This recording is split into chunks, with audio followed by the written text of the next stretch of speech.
bagaimana Rasulullah mendidik para sahabat Nabi sehingga sampai para sahabat Nabi itu tumbuh kecintaan yang luar biasa kepada Rasulullah sallallahu alaihi wasallam. Ada salah seorang sahabat Nabi, saya cerita yang mana dulu? Cerita sahabat Nabi dulu ya. Beliau itu sahabat Nabi yang sangat istimewa. Namanya Sa'labah bin Abdurrahman. Siapa bunda namanya?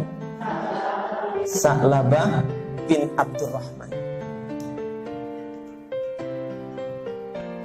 Sa'labah bin Abdurrahman ini anak kecil. Umurnya sekitar kurang lebih 14 tahun. Belum banyak tahu tentang syariat, tentang hukum-hukum Islam, banyak belum tahu. Tapi di hatinya cuma ada apa?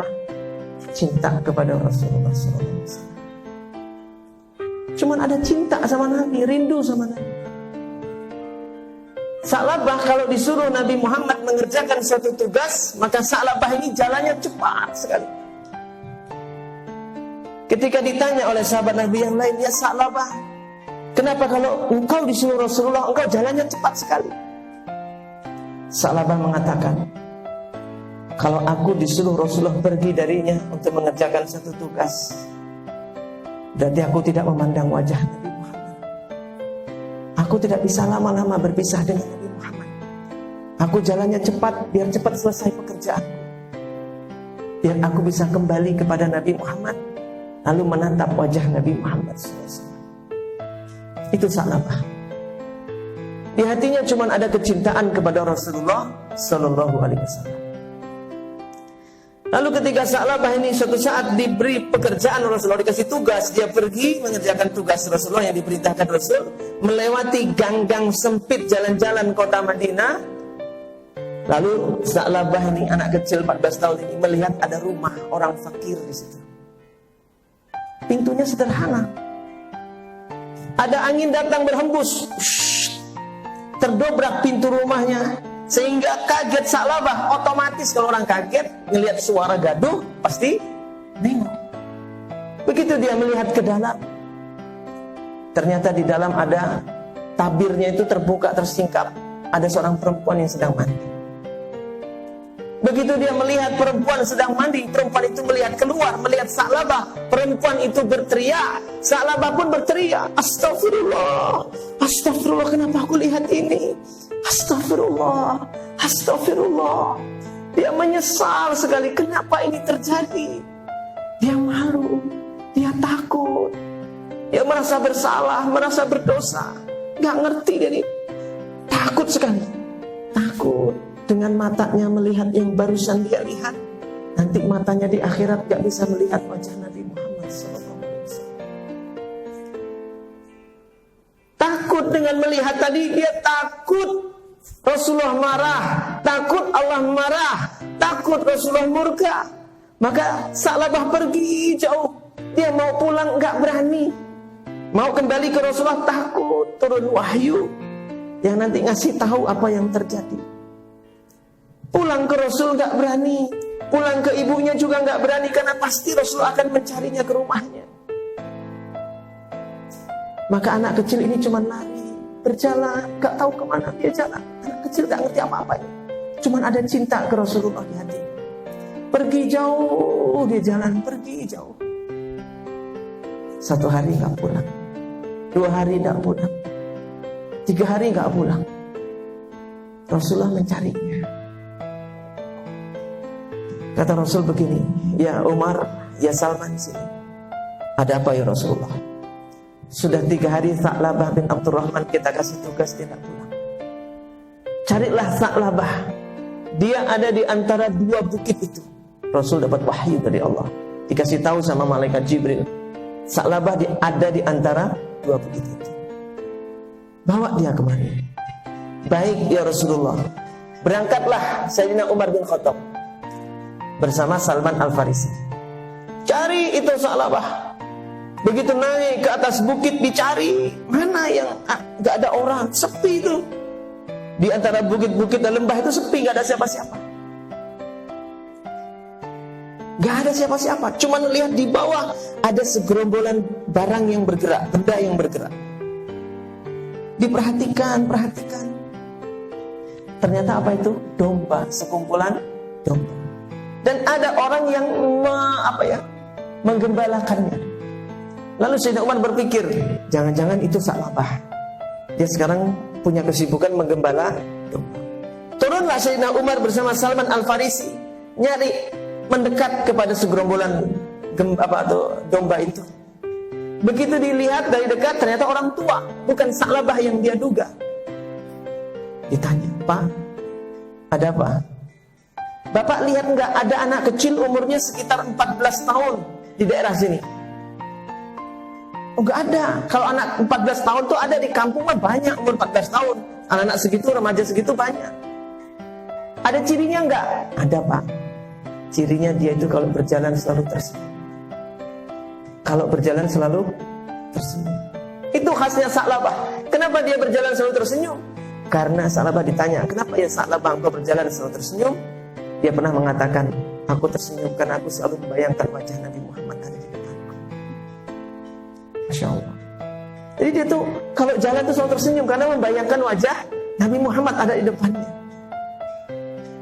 Kata bapak itu, gak ada anak laki-laki yang suka tersenyum di sini. Adanya anak yang suka nangis. Tuh di atas bukit itu, di balik batu. Aku heran 3 hari ini aku lihat ada anak kecil yang sering nangis di sana, di balik batu. Lalu kata Sayyidina Umar, masa dia Sa'labah ini suka nangis. Suka tersenyum, bukan suka nangis. Tapi ketika Rasul mengatakan ada di sini, pasti dia Sa'labah. Baik Pak, kami tak naik dulu. Jangan naik, tunggu aja dia keluar. Kalau kalian naik, pasti dia akan lari. Dia takut ketemu orang. Dia nggak mau ketemu orang. Dia akan lari menghindar. Dia hanya akan turun nanti menjelang maghrib, dia akan turun. Bapak tunggu aja, sembunyi di balik bukit tebal, di balik batu ini, tunggu dia turun. Biasanya dia turun, dia apa? Dia minta susu ke saya. Dan saya sudah siapkan segelas susu. Dia kalau minum susu, dia seperti orang ketakutan. Tengok kanan, tengok kiri. Dia minum dengan cepat, lalu dia bersembunyi lagi naik ke atas. Kalau Bapak mau, tunggu nanti menjelang maghrib, dia pasti turun.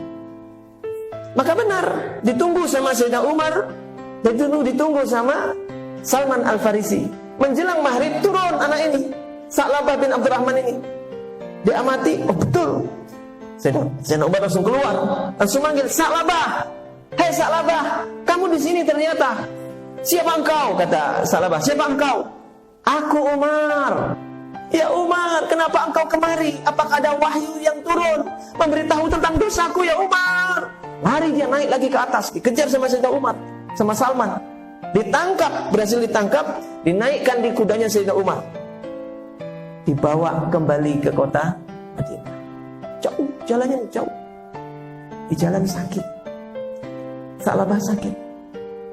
Lalu karena sakit langsung diantarkan ke rumah ibunya.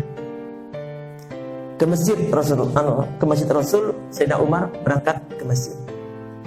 Menyampaikan, ya Rasulullah, kami sudah menemukan Sa'labah. Mana dia? Ya Rasul, dia sakit. Dia sedang sakit, gak bisa jalan. Jadi kami langsung antarkan ke rumah ibunya. Bagaimana ya Rasul? Apakah engkau menghendaki kami membawanya kemari? Gak apa-apa, saya bawa dia ke sini. Apa kata Rasul? Jangan ya Umar, jangan. Biarkan aku yang datang ke rumahnya. Orang itu kalau sudah dicintai oleh Rasulullah, gak usah repot-repot nyari Rasul. Gak usah repot-repot mendekati Rasul. Rasulullah yang akan datang kepadanya. Rasul yang akan nyari dia. Kalau ada cinta di hatinya kepada Rasulullah, gak usah nyari, Rasul yang nyari. Rasul datang ke rumahnya, ketok pintu, Assalamualaikum, kata Rasulullah.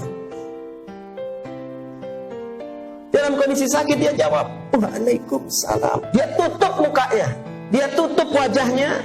Sa'labah itu dia tutup. Dikatakan dalam riwayat dia menutupkan wajahnya ke tanah, menungkep gitu, tidur tengkurap gitu, gak mau lihat wajah Nabi. Ya Sa'labah, aku Rasulullah. Tahu ya Rasul, itu engkau ya Rasulullah. Tahu. Kenapa engkau tidak mau melihatku ya Sa'labah? Ya Rasul, mataku berdosa ya Rasulullah. Tidak pantas mata ini menatap wajahmu ya Rasulullah. Dia nangis. Dalam kondisi sakit dia nangis. Rasulullah mendekati dia, meletakkan kepalanya di pahanya Rasul SAW yang mulia, mengangkat kepalanya Sa'labah di pangkuan yang suci, pangkuannya Rasul SAW. Sambil dielus kepalanya, tapi Sa'labah menurunkan kepalanya dari paha Rasul SAW. Diturunkan dari pahanya Rasul. Apa kata Rasul? Ya Sa'labah, sini di pangkuanku saja. Kenapa engkau turunkan kepalamu? Sini, ayo di sini. Apa kata Sa'labah? Ya Rasul, kepalaku tidak pantas ada di pangkuanmu ya Rasulullah. Kenapa ya Sa'labah?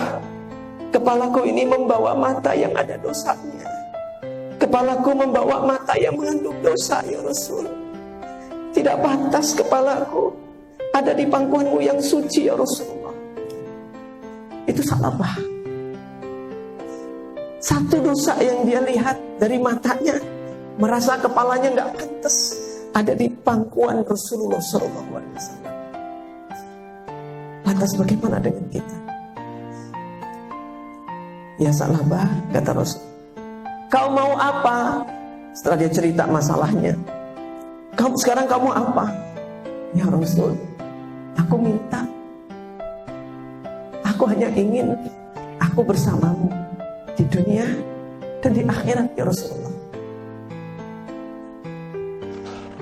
Maka Rasul menjawab, ya Sa'labah, anta ma'ani fil jannah. Engkau nanti akan bersamaku di surga ya Sa'labah. Syukur dia, senang dia. Kau minta apa lagi ya Sa'labah? Sa'labah mengatakan, ya Rasulullah, sungguh ya Rasul, mataku ini berdosa. Mintakan ampun kepada Allah agar Allah mengampuni dosa mataku. Aku takut tidak bisa lagi mata ini menatap wajahmu ya Rasulullah. Lalu Rasul mengatakan, ya Sa'labah, engkau telah menyesali dosamu. Engkau telah diampuni dosamu oleh Allah Subhanahu wa ta'ala. Kemudian Sa'labah bilang, ya Rasul, kenapa di antara kulit dan dagingku seperti ada semut yang merayap? Seperti ada semut yang merayap. Rasul mengatakan, ya Sa'labah, sesungguhnya ini adalah saat kematian. Ini adalah saat sakaratul maut. Ya Sa'labah, ikutilah kata-kataku, la ilaha illallah. Sa'labah ditalkin di pangkuan Rasul mengucapkan la ilaha illallah.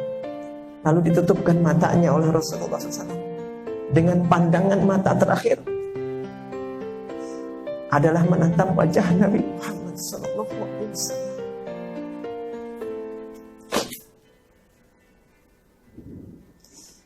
Alangkah bahagianya Sa'labah. Tatapan matanya terakhir adalah menatap wajahnya Nabi Muhammad SAW. Itu orang yang di hatinya sudah ada cinta kepada Nabi Muhammad SAW. Ibrahnya apa dari kisah ini? Satu,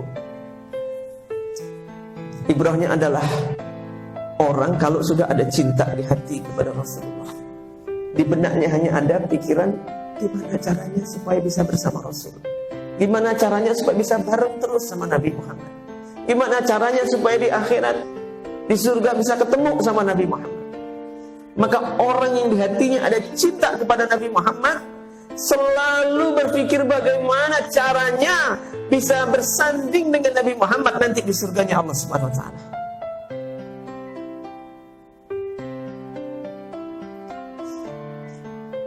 Orang yang punya cinta kepada Nabi Muhammad, dosa yang kecil terasa itu suatu dosa yang besar. Orang yang cinta kepada Nabi Muhammad, dia tidak usah mencari Nabi Muhammad. Nabi yang cari Nabi yang mendatanginya. Gak usah dia cari Nabi Muhammad, Nabi yang datang kepadanya. Itu orang yang punya cinta sama Nabi Muhammad.